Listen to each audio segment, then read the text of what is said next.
Bismillahirrahmanirrahim. Alhamdulillahi nahmaduhu wa nasta'inuhu wa nastaghfiruh wa na'udzu billahi min syururi anfusina wa min sayyiati a'malina.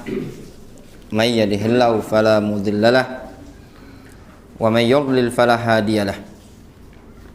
Wa asyhadu an la ilaha illallah wahdahu la syarikalah wa asyhadu anna Muhammadan abduhu wa rasuluhu sallallahu alaihi wa ala alihi wa ashabihi ajma'in, amma ba'd. Kita masuk pada halaman 49 pada bab al-istitobah. Bab al-istitobah. Istitobah kalau bahasa Indonesianya cebok.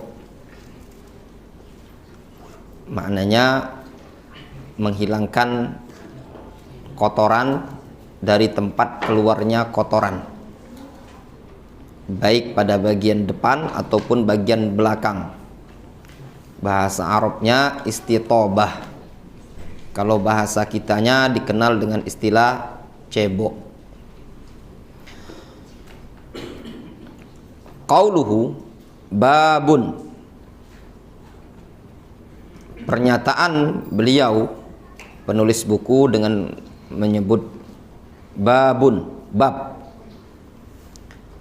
Bab adalah huwa haqiqatun lima kana hissiyan yadkhulu minhu ila ghairihi. Bab secara bahasa itu adalah sesuatu yang hakiki, perkara yang hakiki atau sesuatu yang hakiki untuk sesuatu yang nyata. Dari sesuatu inilah jalan menuju perkara lain. Jadi bab secara maknanya itu sesuatu yang hakiki di alam nyata merupakan jalan untuk masuk ke perkara yang lain. Makanya kalau bahasa Indonesia terkadang diartikan pintu. Babun. Hadza babun. Ini pintu. Pintu itu merupakan sesuatu yang nyata untuk masuk ke ruang yang berikutnya. Itu makna secara hakiki, ya, kata penulis buku ini. Qauluhu babun huwa haqiqatan. Bab secara hakikatan, afan itu yang lebih tepat bacanya bukan hakikotun tapi hakikatan, secara hakiki. Bab itu adalah untuk perkara yang nyata. Dari perkara inilah bisa digunakan perantara untuk masuk ke ruang yang berikutnya atau perkara yang lain. Wa majazan li'inwan jumlatin minal masail al-mutanasibah. Bab secara majaz itu maksudnya minjem istilah, digunakan untuk suatu judul pada sejumlah permasalahan yang serupa atau mirip. Seperti babut toharoh yang akan dibahas pada bab itu tadi, biasanya wudu, tayamum, haid, nifas, ilajat, izalatun najasa, mandi janabah dan yang lainnya dimasukkan pada bab apa? Bab at-toharoh.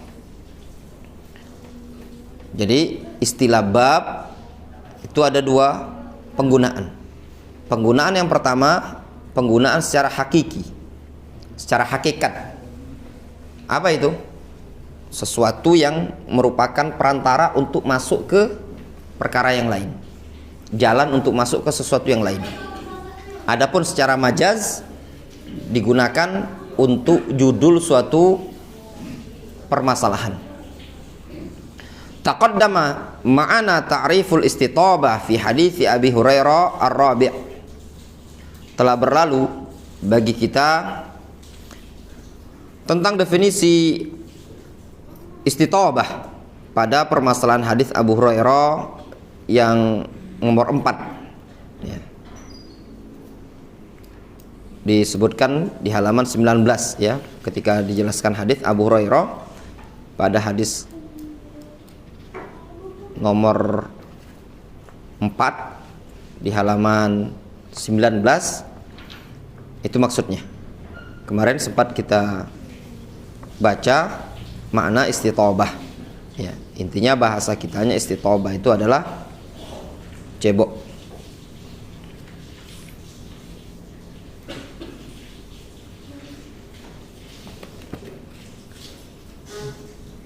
Wa an Abi Hurairah radhiyallahu anhu qala qala Rasulullah sallallahu alaihi wasallam la yastatib bi yaminihi, rawahu Abu Daud.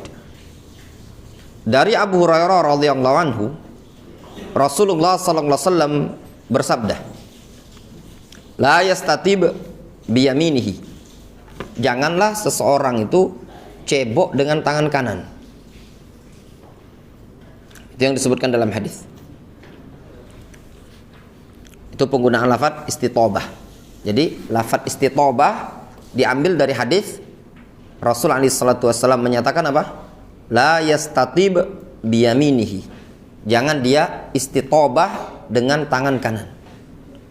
Jadi bab al-istitobah itu diambil dari hadis la yastatib bi yaminihi. Difahami? Nyambung Ibrahim? Sekarang kita masuk hadis yang disebutkan dalam kitab Umdatul Ahkam.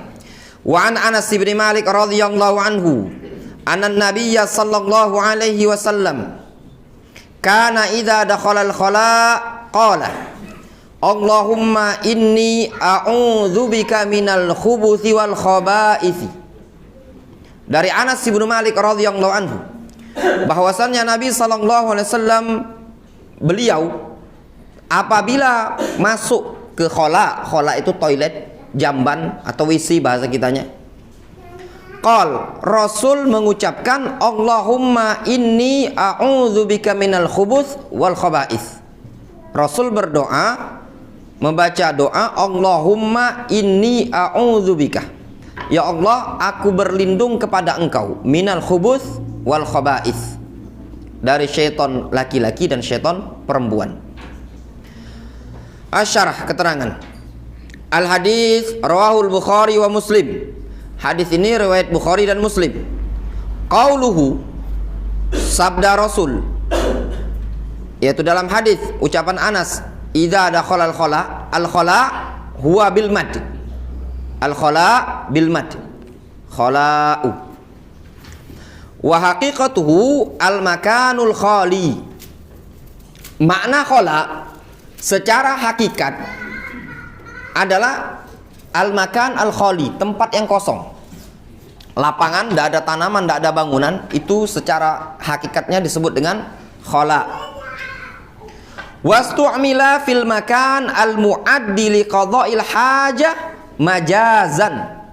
Namun istilah khala ini tadi dipakai untuk penggunaan menamai tempat yang dipersiapkan untuk buang hajat secara majaz, dikenal dengan istilah isti'arah, minjem istilah.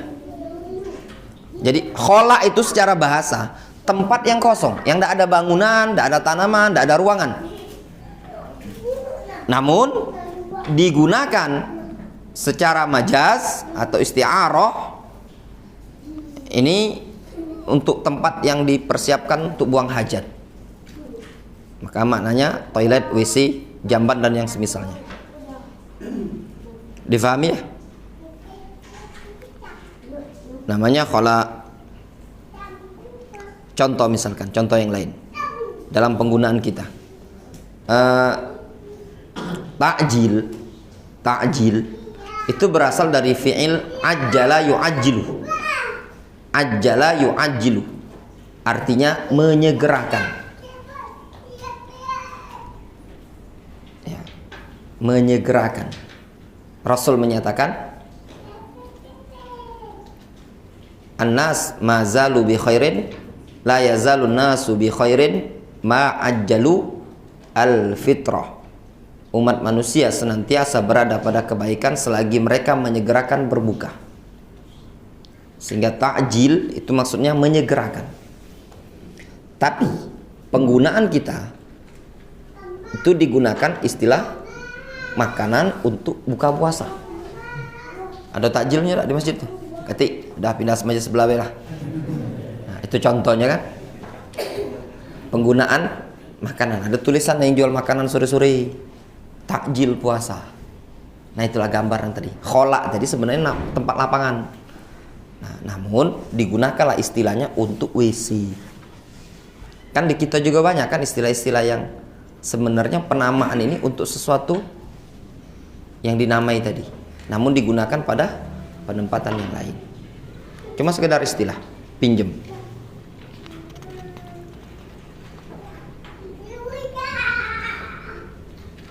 Sama seperti jin buang anak itu. Tempat jin buang anak. Ketika ada orang ngomong, "Ya Allah Ustaz, alangkah jauhnya rumah Ustaz ini tempat jin buang anak." Jangan antum fahami, antum ini ngaku-ngaku tahu perkara gaib. Syirik. Kenapa? Memang antum tahu jin buang anak di sini. Udah gawe pulau jin nak buang anak di situ masalahnya. Itu istilah. Dipahami? Istilah tempat yang naiyah, jauh, baidah. Cuma istilah. Di kamus bahasa Indonesia ketika disebutkan jin buang anak, itu tempatnya pelosok. Jangan difahami ini adalah tempat misalkan putra ini ketika ngomong tempat ustadznya jauh nih, tempat jin buang anak.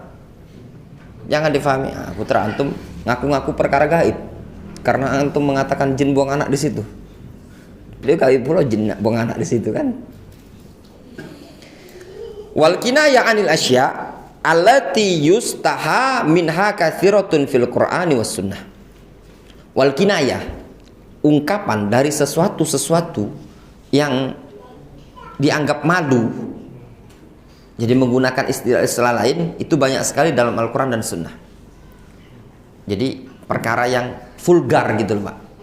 Dalam Al-Quran, dalam hadis jarang kita jumpai bahasa yang vulgar. Bahkan jima sekalipun dalam Al-Quran kadang diungkapkan dengan bahasa mulamasah, aula mastumun nisa, atau kalian menyentuh wanita.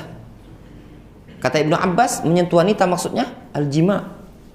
Terkadang dengan bahasa nikah, yang dimaksudkan adalah jima. Dalam hadis hubungan suami istri diungkapkan dengan bahasa yang halus, yang ada isyarat makna. Idza jalasa ahadukum baina syu'abihal arba' thumma jahadaha faqad wajabal ghuslu wa illam yunzil. Hadis riwayat Muslim. Apabila salah seorang dari kalian duduk pada bagian 4 cabang sisi istrinya, kemudian dia sungguh-sungguh, maka wajib bagi dia mandi. Dengan bahasa yang kinayah, ini namanya kinayah. Jadi Al-Quran dan Sunnah membimbing untuk mengungkapkan dengan bahasa yang halus gitu loh, tidak vulgar langsung ngomong. Qala al-imam, contoh yang lain ya, contoh yang lain. Ada seorang wanita datang kepada Rasulullah SAW mengeluhkan lakinya, suaminya kena penyakit luyuh. Dia datang kepada Rasul, dia mengatakan, "Ya Rasulullah, suamiku begini-begini, mithlu hudbatis thawb." Mithlu hudbatis thawb. Thawb itu kain, ibarat kain ketika dilepaskan. Dia datang, "Ya Rasulullah, suamiku itu begini-begini, ibarat kain langsung dilepaskan, tek, jatuh." Itu gambarannya tadi. Bukan dengan bahasa yang langsung. Ya. Itu kehidupan Al-Quran, kehidupan Rasul alaihi salatu wassalam ketika beliau mengungkapkan bahasa-bahasa yang vulgar. Qala al-Imam An-Nawawi rahimahullahu taala, Berkata Imam An-Nawawi rahimahullahu taala. Al-Imam An-Nawawi, siapa namanya? An-Nawawi. Yusuf Tangguh Buntung ada enggak? Tidak datang ya? Andres, Imam Nawawi, siapa namanya? Ini rombongan Ramakasih nih ikut kajian Ustaz Abdurrahman Yusa. Rahmat. Imam Nawawi, siapa namanya? Reza. Enggak tahu? Nah, siapa lagi yang datang rombongan dari Ramakasih? Tak kenal maka tak sayang maka tak cinta katanya. Iya Pak, benar Pak. Bacanya enggak Pak. Nah, Ikram antum ikut kajian Ustaz Abdurrahman Yusa di situ. Siapa nama Imam Nawawi? Siapa? Yahya bin Syaraf Ibnu Hasan Ibnu Husain An-Nawawi rahimahullah taala. Pertanyaan yang berikutnya, apa saja karya tulis dari Al-Imam An-Nawawi rahimahullah taala? Kita mengenal ulama kita dulu. Agus, ada yang jawab? Riyadus Shalihin 1. At-Tibyan fi Hamalatil Quran. Siapa nama antum? Dari mana? Oh, Merah Mata. Masya Allah, ini rombongan Merah Mata. At-Tibyan fi Adabi Hamalatil Quran. Itu At-Tibyan fi Adabi Hamalatil Quran itu kitab yang fenomenal lah di kalangan NU, diajarkan di pondok-pondok NU. Riyadus Shalihin, At-Tibyan. Yang lain. Arba'in Nawawi.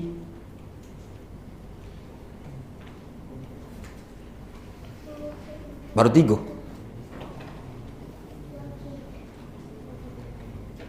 Putra.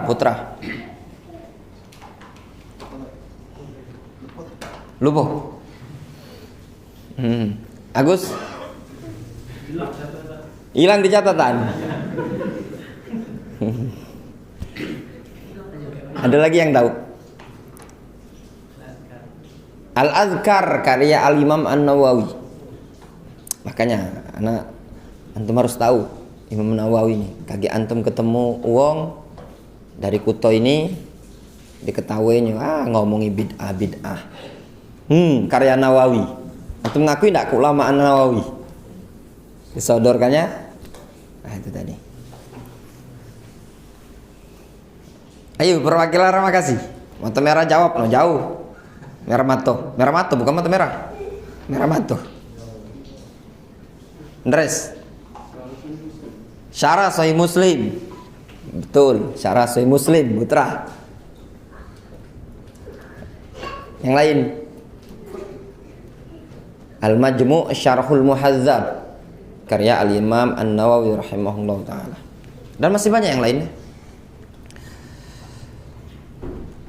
Kata Al-Imam An-Nawawi, wal khala wal kanif wal mirhab kulluha mawdi'u qada'il hajah. Khala, kanif, mirhab. Nah, jadi ada nama zaman dahulu ada namanya khala, ada namanya kanif, ada namanya mirhab. Itu semua tempat untuk BAB atau BAK, buang hajat. Kalau zaman kita sekarang apa? Kakus, WC, jamban, kloset, toilet, apa lagi? Kalau apa namanya? Tempat berak gitu tadi kan. Dan berbagai macam nama. Itu semakna. Qauluhu idza dakhala al-khala. Ucapan Anas bin Malik, idza dakhala al-khala. Maknahu idza arada ad-dukhul. Apabila ingin masuk. Jadi bukanlah masuk, tapi tatkala ingin masuk. Mengucapkan doa ini, zikir ini ketika ingin masuk. Tidak setiap fi'il madhi itu bermakna madhi. Terkadang bermakna mudhari. Seperti firman Allah Subhanahu wa taala, "Idza qara'tal Qur'an." Apabila engkau hendak membaca Al-Qur'an. Kadza jaa musarrihan bihi fi riwayatil Bukhari. Demikian juga dijelaskan dalam riwayat Bukhari. Qal idza arada ayyadkhula, apabila hendak masuk. Wa hadzal adabu mujma'un ala istihbabihi. Adab seperti ini, adab membaca zikir, perkara yang disepakati oleh para ulama tentang sunnahnya. Wala farqa fihi bainal bunyan was sahra, dan tidak ada perbedaan baik dia di dalam ruangan toilet ataupun di tanah lapang. Tatkala hendak buang hajat, maka tetap disunahkan untuk membaca Allahumma inni a'udzubika minal khubuthi wal khaba'ith. Namun kalau yang ruangan, bacanya ketika hendak masuk. Adapun ketika di lapangan, bacanya ketika ngelepas pakaian, ketika buka celana. Itu penjelasan Al-Imam An-Nawawi. Kemudian qauluhu a'udzubika, al-isti'adzatu hiyal iltija ila Allah ta'ala wal iltisaqu bi janabihi min syarrin kulli dzi syarrin. A'udzubika maknanya al-isti'adzah, meminta perlindungan, yaitu al-iltija ila Allah, bersandar kepada Allah, wal iltisaq bi janabihi min syarri kulli dzi syarrin, dan menempelkan sisi kepada Allah Subhanahu wa taala, atau menempelkan harapan kepada Allah Subhanahu wa taala dari keburukan setiap perkara yang buruk. Jadi makna a'udzubika adalah mengharapkan pertolongan dari Allah Subhanahu wa taala untuk berlindung dari segala keburukan. Qauluhu al-khubuthi wal khaba'ith, adapun sabda Rasul al-khubuthi wal khaba'ith, qala al-Imam Abu Sulaiman al-Khattabi, berkata al-Imam Abu Sulaiman al-Khattabi. Al-Khattabi ini imam ma'ruf, beliau punya syarah hadis Sunan Abi Daud dengan judul Ma'alimus Sunan, syarah Sunan Abi Daud. Al-Khattabi mengatakan al-khubuth bidhammil ba jama'atul khabith, wal khaba'ith jam'ul khabithah. Khubuth dengan mendhamma ba, khubuth adalah jama'atul khabith, sekelompok al-khabith. Sedangkan khaba'ith jam'ul khabithah, jamak dari khabithah. Qal Al-Khattabi mengatakan, atau Nawawi mengatakan, kata Imam An-Nawawi, yuridu dzukrana syayatin wa inathahum. Ya. Khattabi mengatakan, Al-Khattabi mengatakan, yuridu dzukrana syayatin wa inathahum. Yang Rasul inginkan adalah syaitan laki-laki dan syaitan perempuan. Sehingga maksud dari al-khubuth adalah syaitan laki-laki, wal khaba'ith syaitan dari kalangan perempuan. Maksudnya syaitan perempuan, syaitan laki-laki. Sehingga ada ambil faedah dalam hadis ini, syaitan itu ada yang laki-laki, ada yang perempuan. Syaitan juga bisa menikah, ya, menikah. Ada pasangan. Setiap makhluk Allah SWT ciptakan pasangan. Nah, dari pernikahanlah mendapatkan keturunan. Ada salah seorang imam ditanya, gimana cara nikahnya syaitan? Katanya, kalau tidak salah A'mash atau Sya'bi yang ditanya ini tadi. Dia mengatakan, tilkal arus lam ashhadha. Itu perayaan resepsi pernikahannya tidak aku hadiri, aku tidak datang, bahasa kita. Cak mana nak tahu? Tidak diundang, masalah itu tadi kan. Cak mana acara pernikahannya? Pertanyaan yang simpel. Jawaban yang simpel, ya enggak. Masalahnya dia enggak tahu, enggak pernah diundang.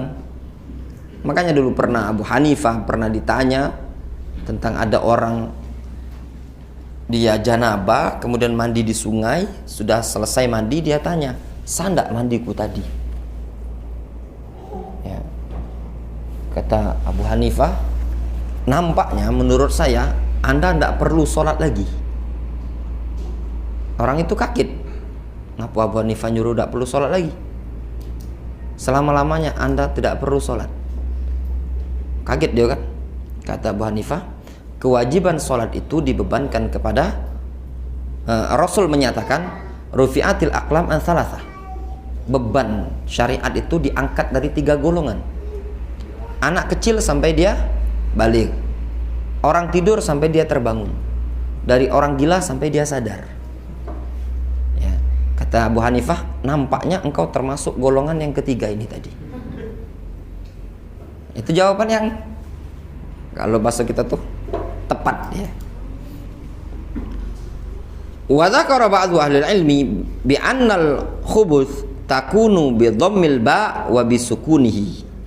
Sebagian para ulama menyebutkan lafaz al-khubuth itu bisa dengan mendhamma ba atau mensukunnya. Bisa dengan al-khubuth, bisa dengan al-khubuth. Wa ikhtalafu fi ma'naha. Namun mereka para ulama berselisih tentang maknanya. Faqila ada yang memaknakan mengatakan huwa syarr. Al-khubuth adalah asyar, keburukan. Waqila al-kufru. Ada yang menyatakan al-kufru, kekufuran. Waqila al-khubuth asyayatin wal khaba'ith al-ma'asi. Ada yang menyatakan al-khubuthu syaitan wal khaba'ith al-ma'asi, maksiat. Jadi sebagian para ulama memaknakan lafaz al-khubuth, Allahumma inni a'udzubika minal khubuth. Ya Allah, aku berlindung kepada engkau dari al-khubuth. Khubuth ini sebagian para ulama memaknakan apa? Syaitan laki-laki. Namun sebagian lagi ada yang memaknakannya apa? Asyar, keburukan atau kekufuran. Ya. Adapun khaba'ith ada yang memaknakannya dengan makna syaitan perempuan, ada juga yang memaknakannya dengan makna al-ma'asi, maksiat. Udah masuk azan isya? Belum ya? An Abi Ayyub Al-Ansari radhiyallahu anhu qala Rasulullah sallallahu alaihi wasallam. Dari Abu Ayyub Al-Ansari radhiyallahu anhu, Rasulullah sallallahu alaihi wasallam bersabda, "Idza ataitumul ghaid," apabila kalian hendak buang hajat, atau apabila kalian sedang buang hajat, fala tastaqbilul qiblah bi ghaitin wala baulin. Kalau kalian sedang buang hajat, janganlah kalian menghadap ke arah kiblat, baik tatkala BAB ataupun BAK. Wala tastadbiruha, jangan pula kalian membelakangi kiblat. Walakin syarriqu au gharribu, akan tetapi menghadaplah ke timur atau ke barat. Qala Abu Ayyub, berkata Abu Ayyub, faqadimna Syam, kami datang ke negeri Syam. Syam ini wilayah Masjidil Aqsa ya. Fawajadna marahidha qad buniyat nahwal Ka'bah. Kami mendapati toilet-toilet dibangun mengarah ke Ka'bah.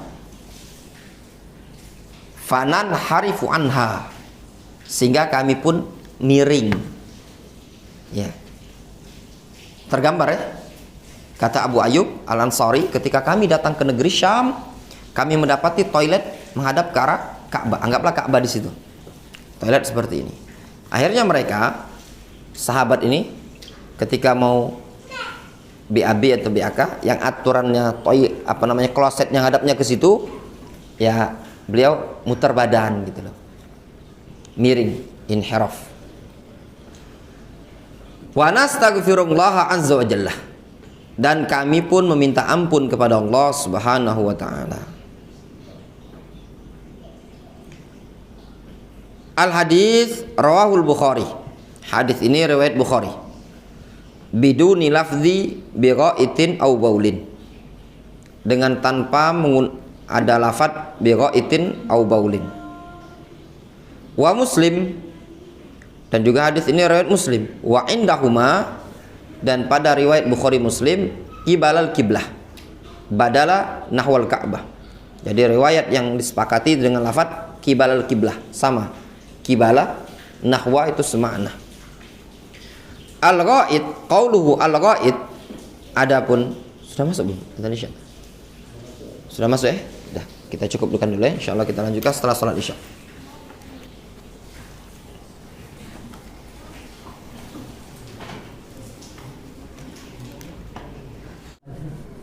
Bismillahirrahmanirrahim. Alhamdulillahi wassalatu wassalamu ala Rasulillah wa ala alihi wa ashabihi ajma'in, amma ba'd. Kita lanjutkan. Qauluhu al-ghaid, sabda Rasul al-ghaid, aslul ghaid al-mutma'innu minal ardi. Ghaid tadi kita terjemahkan ghaid itu BAB ya. Al-ghaid asal maknanya adalah al-mutma'innu minal ardi, bagian yang tenang dari suatu tanah yang rata gitu loh. Tsumma sara ibaratan anil kharij al-ma'ruf min duburil adami. Kemudian berubahlah penggunaannya menjadi istilah untuk sesuatu yang keluar dari dubur manusia. Tinja kalau bahasa kitanya. Ghaid asal maknanya tadi adalah al-mutma'innu minal ardi, bagian yang tenang dari suatu tanah atau bagian bumi yang tenang, yang rata. Namun digunakan penggunaannya untuk istilah, biasanya digunakan untuk istilah kotoran. Sehingga makna sabda Rasul, idza ataitumul ghaid, apabila kalian mendatangi al-ghaid. Jadi ghaid ini tempat sebenarnya, tempat yang rata di bagian tanah, bagian bumi ini tadi, dijadikan tempat untuk buang hajat. Nah, sehingga diistilahkanlah untuk kotoran yang keluar disebut dengan ghaid.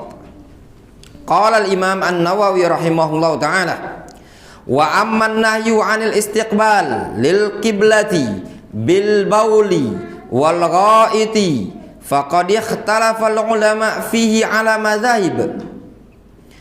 Kata al-Imam An-Nawawi, adapun larangan dari menghadap ke arah kiblat tatkala BAK dan BAB, sungguh para ulama telah berbeda pendapat padanya menjadi sekian mazhab, sekian pendapat.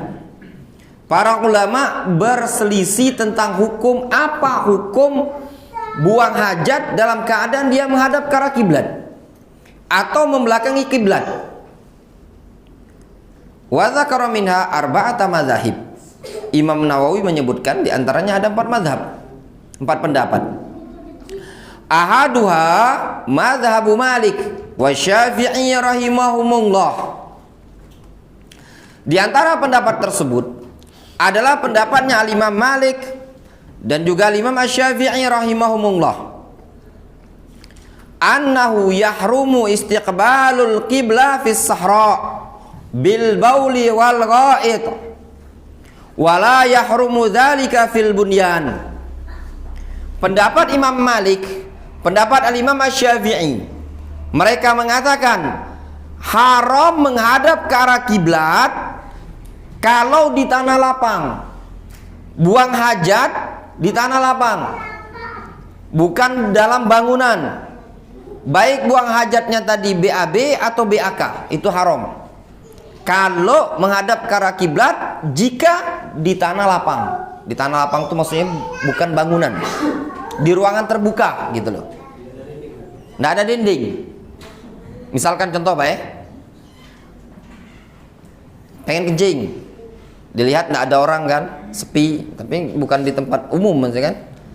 Nah, dia mungkin nyari tempat sepi di balik kayu, pohon, mungkin di belakang rumah yang sepi misalkan.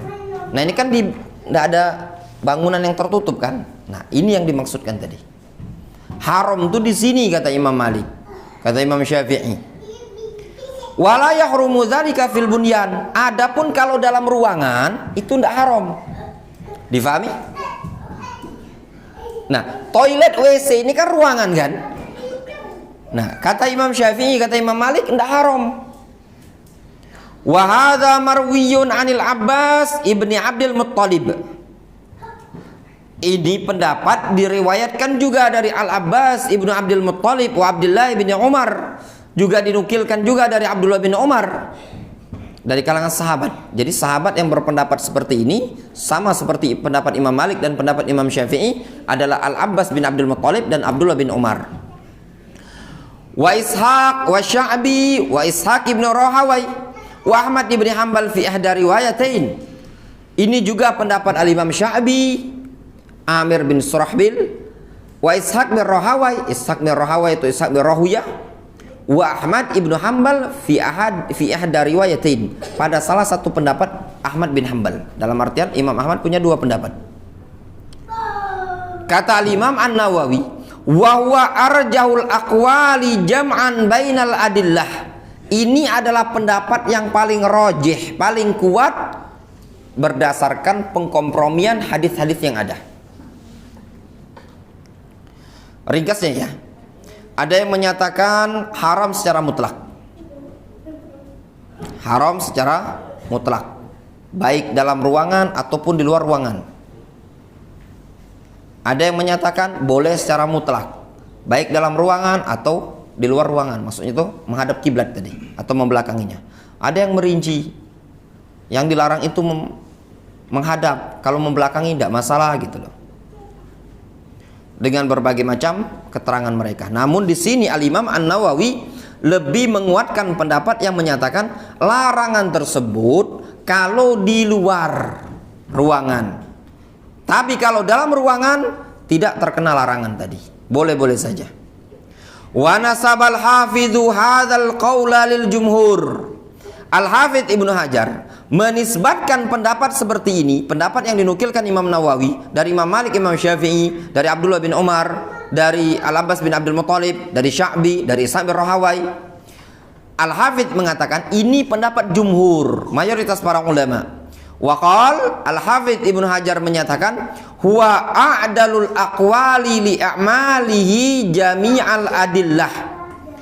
Pendapat ini adalah pendapat yang paling lurus, yang paling adil, dikarenakan pendapat ini mengamalkan seluruh dalil. Jelas? Kita ambil kesimpulan bahwasannya pendapat ini yang dikuatkan oleh Al-Hafidz Ibnu Hajar dan juga Al-Imam An-Nawawi. Yang Al-Hafidz Ibnu Hajar mengatakan ini pendapat jumhur, Imam Nawawi mengatakan ini pendapat Imam Malik, pendapat Imam Syafi'i, pendapat Abdullah bin Umar, Al-Abbas bin Abdul Muttalib, bahwasannya kalau BAB atau BAK menghadap ke arah kiblat jika dalam ruangan tertutup seperti toilet tidak masalah. Jelas? Ya. Kalau anak pribadi, ya, anak lebih condong ke pendapat ini. Kalau antum pengen hati-hati, lebih aman, lebih selamat, miring ke dikit. Miring ke dikit. Kalau bangun rumah yo, kan ada kaidah keluar dari khilaf ulama itu mustahab, disunahkan kan? Nah, ini kan masalah khilaf. Ya sudah, apa salahnya sih buat klosetnya jangan ngadap ke arah kiblat? Cak kloset masjid kita ini kan ngadapnya ke situ kan? Ke seberang, belakang ke situ. Cuman mungkin antum masuk toilet, WC-nya tadi ngadap ke arah kiblat. Cak miring-miring susah ini. Pikir Pak Ahmad miring susah ini tadi. Mungkin ya kan pendapat seperti ini lebih bermanfaat. Antum agak miring dikit, ternyata sempit ya tadi. Dengkul ya maaf ya, misalkan dengkulnya antum nempel ke dinding. Ya, sempitnya tadi. Waqad bawwabal Imam Al-Bukhari. Sungguh Al-Imam Al-Bukhari membuat bab dalam kitab Sahih Bukhari. Babun, kata Imam Bukhari. La tustaqbalul qibla bi ghaitin aw baulin. Jangan ngadap ke arah kiblat tatkala buang hajat besar atau hajat kecil. Illa indal bina, kecuali dalam bangunan. Jidarin aw nahwihi. Baik dalam bentuk berdinding atau yang semisalnya. Difahami? Bangunan yang berdinding atau yang semisalnya. Intinya ada tutupnya tadi. Walaupun dari karung. Nah, itu tadi. Dari seng, ada kan jamban tradisional ya. Seng, sama itu tadi kan. Nah, kalau toilet WC kita sekarang ini kan dindingnya beton itu kan WC rumah. Kan ada baik kan Gus ya? Masih zaman-zaman anu kan? Lagi di dusun kan? Atapnya seng, itu menurut pendapat Imam Bukhari tidak masalah menghadap ke arah kiblat. Imam Bukhari, Al-Hafidz Ibnu Hajar, Al-Imam Nawawi, Imam Syafi'i, Imam Malik, ditambah lagi wa bawwabal Imam Al-Wadi'i. Syekh Muqbil menyebut dalam kitab beliau Al-Jami'us Sahih, beliau membuat bab la yustaqbalul qiblah wa la yastadbiruha. Janganlah seseorang itu menghadap ke arah kiblat, jangan pula membelakangi kiblat bi farjaihi, dengan dua farjinya dia. Dua farji itu maksudnya, maaf ya, kubul dan dubur. Fi qada'il hajah, ketika buang hajat. Wa yu'fa fil bunyan, namun dimaafkan kalau dalam bangunan. Difahami? Sehingga diantara yang berpendapat seperti ini adalah Syekh Muqbil Ibnu Hadi Al-Wadi'i dalam kitab beliau Al-Jami'us Sahih mimma laysa fi sahihain. Jelas difahami? Ya. Kalau anak pribadi, anak lebih condong ke pendapat ini tadi. Ya, menghadap ke arah kiblat atau membelakangi tidak masalah kalau dalam ruangan toilet atau WC tadi. Namun kalau di luar, misalkan contoh lagi dapat gawian dalam banyu itu. Apa gawi Pak kalau dalam banyu? Yang mancing lagi mancing, yang hobi mancing, pancing nyangkut, dicelupilah ke bawah itu. Lagi pas ngadap ke arah pas pulang ngadap ke arah kiblat, pengen kencing dalam banyu dalam keadaan ngadap ke arah kiblat, boleh apa enggak? Jawabannya enggak boleh. Difahami? Nah, itu tadi, itu maksudnya tadi. Qauluhu, adapun pernyataan beliau, qala Abu Ayyub faqadimna Syam. Abu Ayyub mengatakan, kami datang ke negeri Syam. Syam itu Suriah, Palestina, Yordania. Itu dulu disebut dengan Syam, kota tua. Syam. Banyak hadis-hadis yang menyebutkan keutamaan negeri Syam. Rasul menyatakan, idza fasada ahlus Syam fala khaira fikum. Apabila penduduk negeri Syam telah rusak, maka tidak ada kebaikan di tengah-tengah kalian. Ya. Itu nanti. Kenapa? Dikarenakan negeri Syam adalah ardul mahsyar wal mansyar. Nanti perang dunia yang hebat-hebatan itu ada di negeri Syam. Antum kalau ingin ikut perang ke negeri Syam, kaget yang besar-besaran. Ya, sekarang belum, itu baru itu yang nanti yang akan Malhamatul Kubra namanya, perang terbesar. Itu baru diistilahkan dengan perang dunia tulen yang belum pernah terjadi di sejarah sebelumnya. Kalau biasanya kan cuma perang lokal ya, ini perang betul-betul untuk muslim sebumi, kafir sebumi. Yang dipimpin oleh Isa alaihissalam bersama Imam Mahdi, yang ini dipimpin oleh Dajjal. Itu terjadi di negeri Syam. Jadi bukan perang, kalau yang biasa-biasa belum. Kalau ini perang dipimpin ISIS belum, karena masih lokal. Itu disebutkan Malhamatul Kubra. Disebut malhama itu, saking disebut malhama itu kulit nempel kulit, saking banyaknya yang sebumi ini tadi, muslim orang-orang kafir, dan akan dimenangkan oleh kaum muslimin.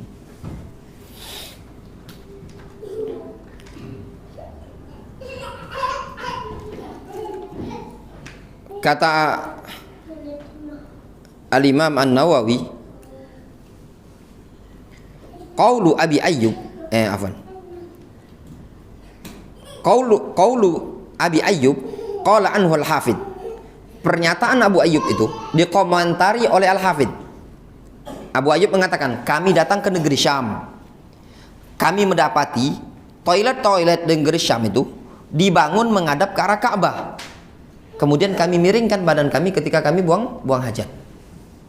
Kata Al-Hafidh ketika komentari ucapan Abu Ayyub, anna Aba Ayyub a'mal lafzul ghaid fi haqiqatihi wa majazihi. Abu Ayyub ini menggunakan lafaz ghaid secara hakiki dan secara majaznya. Wa huwal mu'tamad, dan itu adalah yang mu'tamad. Wa ka'annahu lam yablughu haditsu takhsis. Nampaknya belum sampai kepada dia hadis pengkhususan. Lafaz ghaid secara hakikinya tadi apa? Digunakan makna tanah yang tanah al-mutmainnu minal ardi, tempatnya tadi. Secara majaznya tadi digunakan untuk penggunaannya, digunakan untuk sesuatu yang keluar dari dubur ya. Sehingga yang dimaksudkan di sini adalah pada saat di toiletnya gitu loh.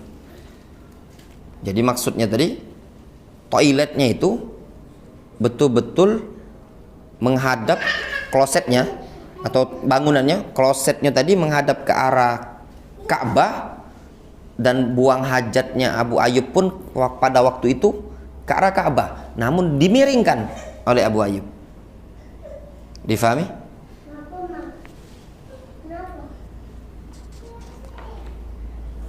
Wa ka'annahu lam yablughu haditsu takhsis. Nampaknya kata Al-Hafidz Ibnu Hajar belum sampai kepada Abu Ayyub hadis yang pengkhususan. Walaula anna hadits Ibnu Umar dalla ala takhsisi dzalik bil abniyah laqulna bit ta'mim. Kalau bukan ada hadis Abdullah bin Umar yang menunjukkan kekhususan hal tersebut yang berkaitan dengan bangunan, niscaya akan kita katakan hadis Abu Ayyub ini umum. Antum yang punya buku ini, antum buka di halaman sebelah. Ada hadis yang sebelah itu Abdullah bin Umar menceritakan, raqitu yauman ala baiti Hafsah. Suatu hari aku pernah naik ke rumahnya Hafsah, manjat rumahnya Hafsah. Hafsah ini apa hubungannya dengan Abdullah bin Umar? Apa kira-kira? Saudara kan? Abdullah bin Umar Hafsah ibnu Umar. Hafsah itu kan putrinya Umar, yang dulu pernah ditawarkan, kalau tidak salah sejarah nikahnya, datanglah Hafsah ini, Umar bin Khattab nawarkan ke Utsman. Utsman nolak, masih kita Affan, tidak. Tawarkan ke Ali, ke beberapa sahabat ketika itu. Katanya, saya itu bukan nolak, bukan tidak galak bahasa kitanya. Aku beberapa kali dengar Rasul nyebut nama Hafsah. Nampaknya Rasul menginginkan Hafsah. Coba tawarkan ke Rasul. Ditawarkan Rasul, diterima sama Rasul. Itu ada faedah. Ya. Kalau ada bujangan. Ya. Bujangan. Antum punya anak gadis. Yang bujangan ini tadi sering-sering nanyoy anak gadis antum. Ya, itu petanda ikhwan siko ini tadi sebenarnya punya rasa minat sama anak gadisnya antum. Cuma masalahnya untuk mengungkapkan belum berani. Ya enggak? Faham, Wak? Ya, gitu tadi. Kalau kamu punya cucu, Wak, ada jamaah pengajian ini, dikit-dikit nanyoy anak cucu kamu. Itu petanda ada jamaah kita nih, ada kendak sama kamu. Nah, itu tadi. Cuma enggak berani. Itu tadi. Nah, di sini Abdullah bin Umar menceritakan, aku naik ke rumahnya Hafsah. Fara'aitun Nabiyya sallallahu alaihi wasallam yaqdi hajatahu mustaqbil Syam mustadbirul Ka'bah. Aku melihat Nabi sallallahu alaihi wasallam buang hajat menghadap ke Syam membelakangi Ka'bah. Jadi menghadap ke Syam membelakangi Ka'bah. Sedangkan hadis Abu Ayyub menyebutkan umum kan? Nah, disinilah sebagian para ulama memberlakukan kaedah usul fikih. Ada istilah al-am makhsus. Hadis Abu Ayyub am, namun makhsus, ditaksis, dikhususkan, dikasih pengkhususan dengan hadis Abdullah bin Umar yang menunjukkan dalam bangunan. Kenapa dikatakan dalam bangunan? Dikarenakan Abdullah bin Umar mengatakan raqitu yauman ala baiti Hafsah. Aku manjat pada suatu hari di rumahnya Hafsah. Ngelihatlah Rasul manjat rumah Hafsah, tidak sengaja ngelihat Rasul sedang buang hajat. Kelihatlah ketika itu Rasul menghadap ke arah Syam, membelakangi Ka'bah. Tergambar? Nah, itu tadi. Ini kan dalam rumah. Itu maksud Al-Hafidz Ibnu Hajar. Beliau mengatakan hadis Abdullah bin Umar menunjukkan pengkhususan terhadap hadis Abu Ayyub, yaitu dalam bentuk bangunan. Laqulna bitamim. Kalau bukan ada hadis Abdullah bin Umar, kita berpendapat umum. Lakinnal amal bid dalilain aula min ilgha'i ahadihima. Kata Al-Hafidz Ibnu Hajar, mengamalkan dua dalil itu lebih baik, lebih utama dibandingkan menggugurkan salah satunya. Kaedahnya, apabila ada dua dalil ta'arud, ya, ada dua dalil ta'arud, satu melarang, satu membolehkan, satu menyebutkan seperti ini, satu menyebutkan seperti ini. Kaedah utama yang pertama kali dilakukan oleh para ulama, pertama dicek keabsahan masing-masing. Kalau satu sahih, satu dhaif, kelar yang dhaif, ambil yang sahih. Namun kalau seandainya ternyata dua-duanya sahih, ya, lakukan thariqah al-jama', penjamaan. Thariqatul jam'i aula minat tarjih. Metode menjamak hadis itu jauh lebih utama dibandingkan metode tarjih. Kalau tidak bisa lagi ditarjih, barulah mereka gunakan metode yang berikutnya dalam ilmu usul fikih. Tidak mungkin dijamak, barulah mereka pindah ke tarjih atau pembahasan nasi wal mansukh. Ya, itu metode yang lebih tepat. Jangan tidak langsung mengatakan ini mansukh, ini nasikh, atau mengatakan ini roji, ini marjuh. Tapi kalau bisa dijamak, dijamak dulu. Seluruh dalil, selagi dia sahih, bisa dijamak, dijamak. Kalau tidak bisa dijamak, baru ditarjih. Di sini Al-Hafidz Ibnu Hajar menyatakan metode penjamakan dua hadis, pengamalan dua hadis itu jauh lebih utama. Wa qad jaa an Jabir fi ma rawahu Ahmad wa Abu Daud wa Ibnu Khuzaimah wa ghairuhum ta'yidu dzalika. Sungguh telah datang dalam hadis Jabir pada riwayat Ahmad, Abu Daud, Ibnu Khuzaimah. Ahmad namanya Ahmad Ibnu Muhammad Ibnu Hanbal Asy-Syaibani, Imam Ahli Sunnati wal Jamaah. Beliau dilaqabi sebagai Imam Ahli Sunnati wal Jamaah bisabrihi wa syaja'atihi yaumal mihnah. Beliau mendapatkan gelar di kalangan para ulama dengan gelar Imam Ahli Sunnati wal Jamaah dengan sebab kesabaran dan keberanian beliau untuk berprinsip menyatakan Al-Quran adalah kalamullah ghairu makhlukin pada hari yang terjadi ujian besar yang dikenal dengan fitnah khalqil Quran, ya, pada zaman pemerintahan yang disisipi pemikiran ketika itu pemikiran Jahmiyah.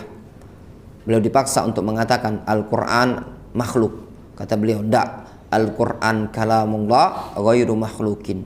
Beliau disiksa, dipenjara, dicambuk, beliau tetap konsisten dengan pendapat beliau. Walaupun pada masa itu seperti Muhammad ibnu Nuh, Ali ibn Madini, Yahya ibn Ma'in, ada juga para ulama yang lain yang mengalami ujian tersebut, tapi semua mereka tidak sekokoh Al-Imam Ahmad ibn Hanbal rahimahullah ta'ala. Sekelas Ibnu Ma'in, terbayangkan Ibnu Ma'in, ya, orang yang belajar ilmu hadis tidak ada yang kenal Ibnu Ma'in, tidak kenal dengan Ibnu Ma'in, ya. Ibnu Ma'in dikenal dengan Imam Jarh wa Ta'dil.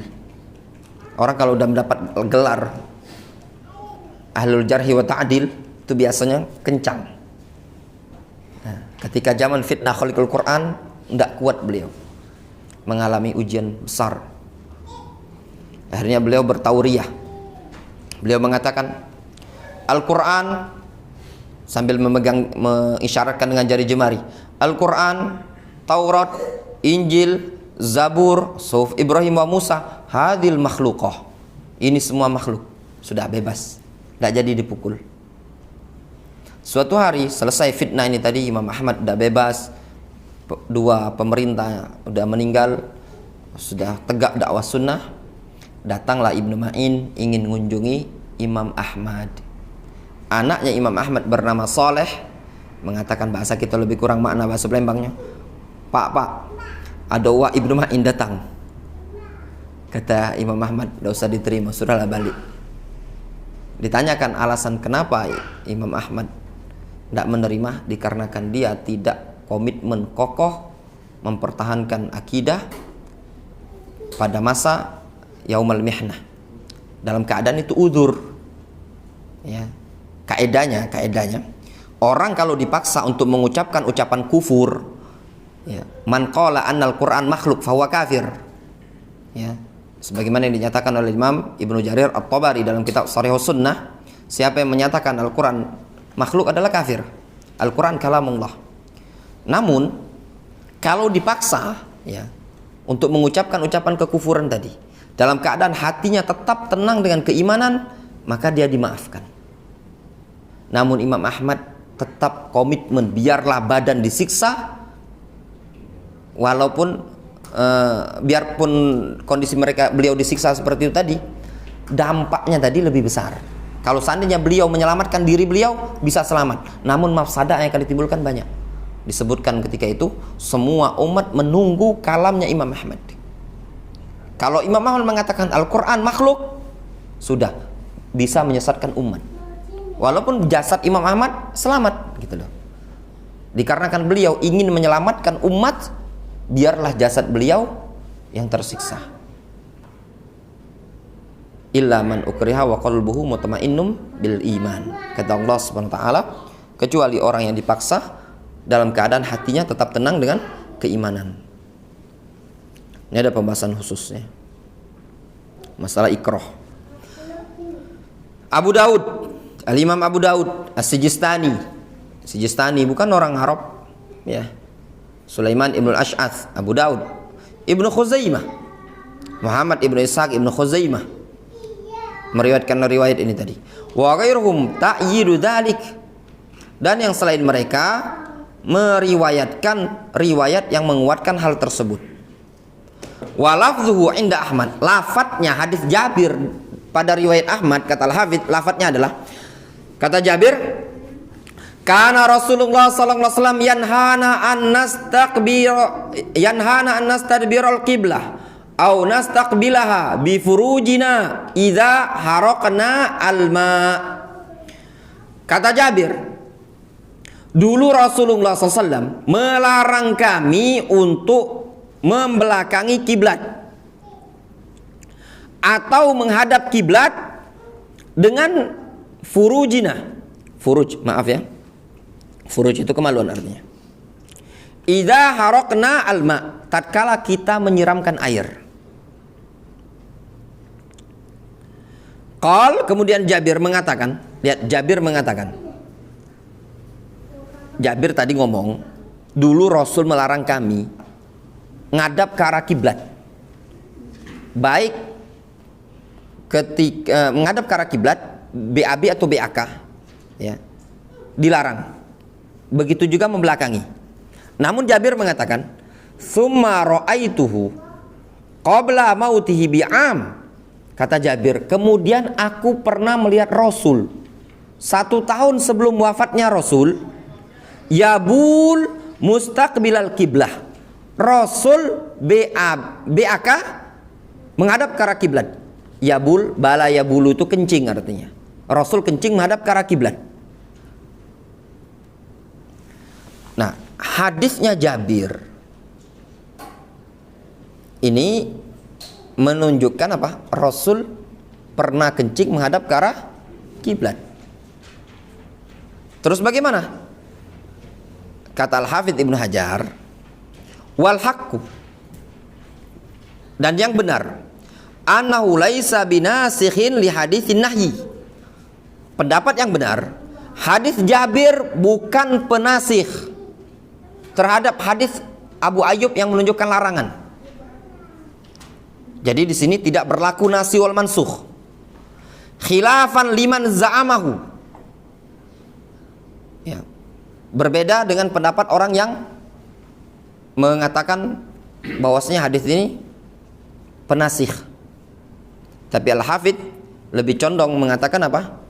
Hadis Jabir bukan penasih. Nasih itu penghapus, mansukh itu yang dihapus. Ada nasih, mansukh. Ini istilah yang tidak mungkin bisa dilepaskan bagi orang yang belajar ilmu fikih.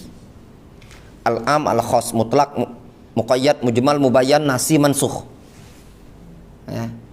Kunci belajar ilmu usul, belajar fikih harus ngerti ada istilah am, khas, nasi, mansukh, mutlak, muqayyad, mujmal, mubayyan.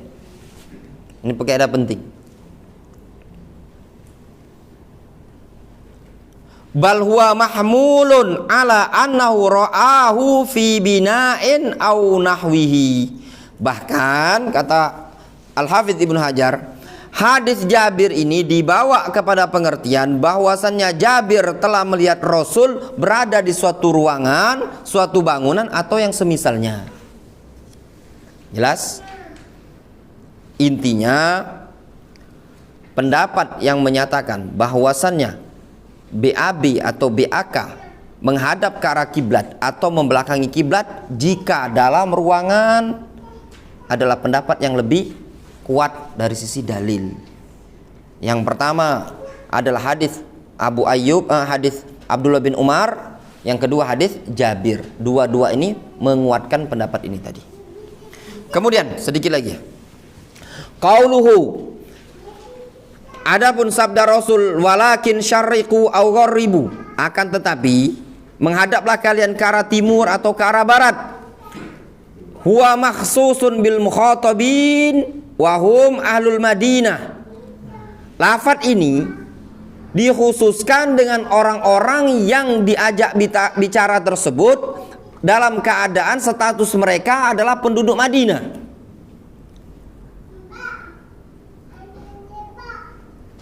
wa yalhaqu bihim man kana ala mithli samtihim, dan yang diikut sertakan dengan ahlul Madinah orang-orang yang sejenis mereka, mimman idza staqbalal masyriqa awil maghriba lam yastaqbilil qiblah wa lam yastadbirha, yaitu dari kalangan orang-orang yang apabila dia menghadap ke arah timur atau menghadap ke arah barat, dia tidak dianggap menghadap ke arah kiblat atau membelakangi kiblat.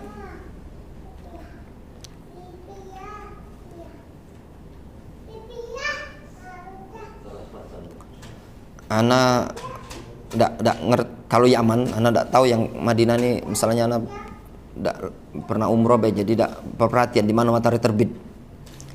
Untuk Yaman ana ingat dulu. Masjid kami dulu arah kiblat ke sini. Nih, kiblat di sini.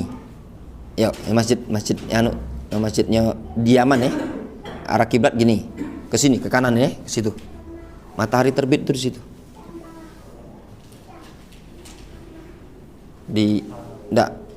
Bukan di situ.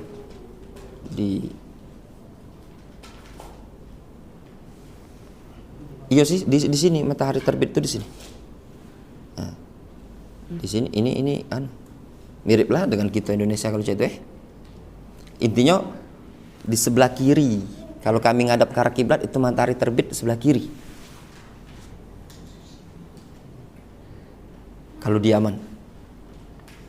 Kalau kita ini, kalau kita ngadap ke arah kiblat, matahari terbit kita, terbenam kita itu kan di arah barat. Makanya kan.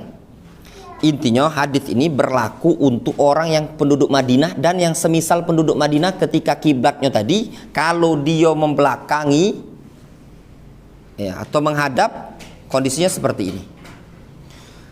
Jadi kan Rasul kan tadi ngomong, jangan ngadapi kiblat, jangan belakangi kiblat, tapi ke arah timur atau barat. Nah, kita ini masalahnya kalau kita ini tidak seperti penduduk Madinah kan, sebab terbenamnya kita di barat, kiblat kita di arah barat, terbit kita di timur. Syam tuh mungkin di situ ya. Ya kalau seperti itu kan, karena kalau kita ke arah barat, ya berarti ngadap arah kiblat. Nah, untuk supaya tidak menghadap ke arah kiblat, utara selatan berarti kan. Nah, itu tadi. Jadi lafaz ini untuk orang yang kiblatnya tadi bukan di barat dan di timur. Difahami?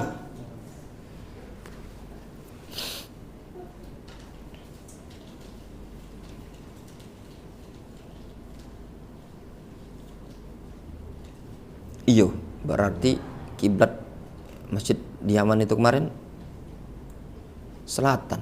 Arahnya kiri. Kalau kiri, minta matahari kiri. Kiri timur, berarti kemana itu? Intinya kami menghadap kiblat situ, matahari itu sebelah sini. Timur. Kan matahari terbit dari timur kan? Nah, berarti kemana itu, Gus? Selatan ya? Yaman itu di bawahnya Mekah.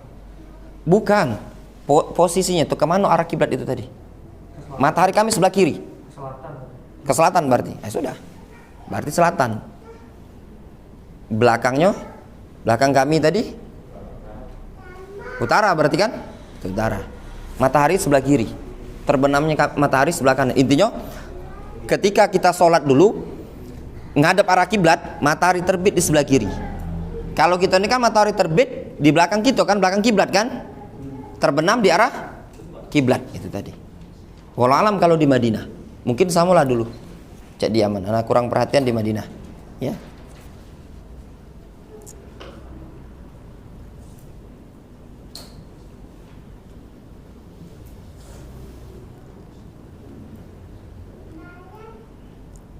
Amma man kana fil masyriq fa qiblatu fi jihatil maghrib wa kadzalika aksuhu. Adapun orang yang berada di timur, maka kiblatnya dia di arah barat. Demikian juga sebaliknya. Ya, kita ini di timur ya. Kiblatnya di arah barat itu tadi. Qauluhu fa wajadna marahidh. Kata Abu Ayyub, kami mendapati marahid, toilet-toilet, bi fathil mim wal ha al muhmalah, dengan memfathah mim, marahidh, dan haknya muhmalah, hak tidak bertitik. Wadh al mu'jamah, dhad yang dititik. Satu. Jam'u mirhad, jamak dari mirhad. Kalau ada yang belajar buku durus dulu, kau jilid 1, ada kan mirhad. Bikasril mim, dengan mengkasroh mim.